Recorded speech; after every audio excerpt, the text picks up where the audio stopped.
কর্ণাটকের বিধানসভা নির্বাচনে বিপুল সংখ্যাগরিষ্ঠতা লাভ করেছে কংগ্রেস, কিন্তু ভোটে জেতার পর কংগ্রেসের সামনে এখন বড় চ্যালেঞ্জ হয়ে দাঁড়িয়েছে মুখ্যমন্ত্রীর কুর্সি। কে সেই চেয়ারে বসবেন, আগামী 5 বছর কে কর্ণাটক পরিচালনা করবেন, তা নিয়ে নানা জল্পনা শুরু হয়েছে। একদিকে রয়েছেন রাজ্যের প্রাক্তন মুখ্যমন্ত্রী সিন্দার মাইরা এবং অন্যদিকে রয়েছেন কর্ণাটক কংগ্রেসের সভাপতি ডিকে শিবকুমার।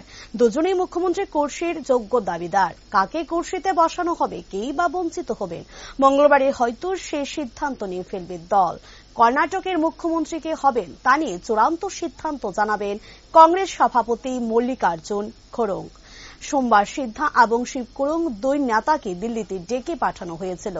খড়গ ছাড়াও সে বৈঠকে ছিলেন রাহুল গান্ধী, সোনিয়া গান্ধী, প্রিয়াঙ্কা গান্ধীর মতো শীর্ষ নেতৃত্ব। কিন্তু সিন্ধা দিল্লির গেলেও সোমবার শারীরিক অসুস্থতার কারণ দেখিয়ে দিল্লি যাননি শিবকুমার। সূত্রের খবর, মঙ্গলবার তিনি দিল্লি যাবেন।